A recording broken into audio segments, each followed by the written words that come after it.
며느리 명의로 바뀐 선산. 저는 그날 아버지 산소 앞에서 발걸음이 멈췄어요. 벌초하러 올라가려는데 입구에 팻말이 하나 서 있었어요. 사유지 출입금지, 무단 침입 시 법적 조치. 저는 처음에 잘못 읽은 줄 알았어요. 다시 봤어요. 똑같이 적혀 있었어요. 저랑 동생이 얼굴을 마주 봤어요. 이게 무슨 상황인지 한참을 이해를 못했어요. 여기는 저희 선산이에요. 할아버지, 증조할아버지, 그리고 몇 년 전에 돌아가신 아버지까지 다 여기 계세요. 저희가 어릴 때부터 명절마다 올라오던 곳이에요. 동생이 먼저 전화를 했어요. 형수한테요. 형수는 받지 않았어요. 형한테 했더니 형도 처음엔 안 받다가 한참 뒤에 문자가 왔어요. 나중에 얘기하자고요. 저는 그 문자 보고 등골이 서늘해졌어요. 집에 와서 인터넷으로 토지 등기를 조회해봤어요. 선산이 있는 땅이요. 그 땅이 몇 년 전부터 형수 명의로 바뀌어 있었어요. 아버지가 살아계실 때요. 저는 손이 떨렸어요. 아버지가 왜 그 땅을 형수한테 넘기셨는지 이해가 안 됐어요. 그 땅은 집안 대대로 내려온 거예요. 팔거나 넘기는 건 상상도 못했어요. 그리고 저한테는 아무 말씀도 없으셨어요. 동생도 몰랐고요. 형을 찾아갔어요. 형이 문을 열어줬는데 표정이 이상했어요. 미안하다거나 당황했다거나 그런 게 아니라 오히려 좀 굳어 있었어요. 형수는 안쪽에 있었고 얼굴을 안 비쳤어요. 형이 먼저 말했어요. 아버지가 그러고 싶으셨다고 당신이 결정하신 거라고요. 저는 왜냐고 물었어요. 형이 꺼낸 말이 자기 집이 몇 년 전에 경제적으로 많이 어려웠다고, 그때 형수가 아버지 모시면서 진짜 고생을 많이 했는데 아버지가 그걸 고마워하셔서 형수한테 주고 싶다고 하셨다는 거예요. 저는 그 말을 듣고 한참 있었어요. 형수가 아버지 모신 건 맞아요. 형네 집에서 모셨으니까요. 근데 저도 명절마다 갔고 병원 모시고 다닌 것도 저였고 돌아가시기 전에 마지막 몇 달은 제가 거의 매주 올라갔어요. 그게 비교의 문제가 아니라 저는 그냥 당연히 해야 하는 걸 한 거라고 생각했어요. 근데 그 땅은 저한테 말 한마디 없이 넘어간 거잖아요. 동생이 더 흥분했어요. 거기 할아버지 산소가 있는데 우리 보고 어떻게 하라는 거냐고요.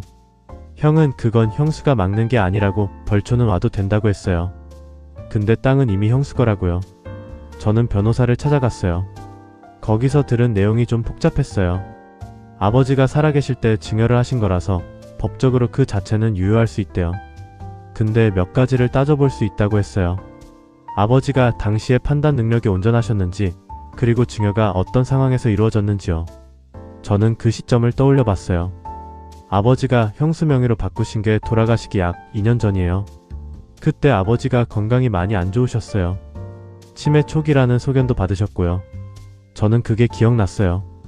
병원 모시고 갔을 때 의사 선생님이 경도인지 장애 얘기를 하셨거든요. 그 진료 기록을 받아왔어요. 그리고 형수가 그 증여를 받은 시점을 기준으로 아버지 상태에 대한 자료를 모았어요.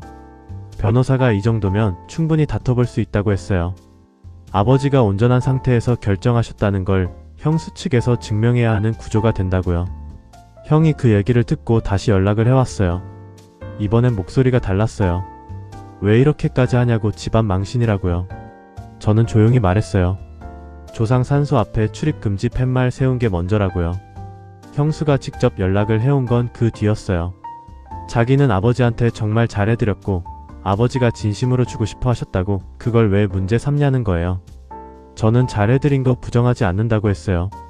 근데 선산은 한 사람 것이 아니라고, 거기 우리 조상이 다 계신다고요. 소송이 들어가자 형수 쪽에서 합의를 제안해 왔어요. 조건이 뭐냐면 땅을 원래대로 공동 명의로 돌리는 거였어요.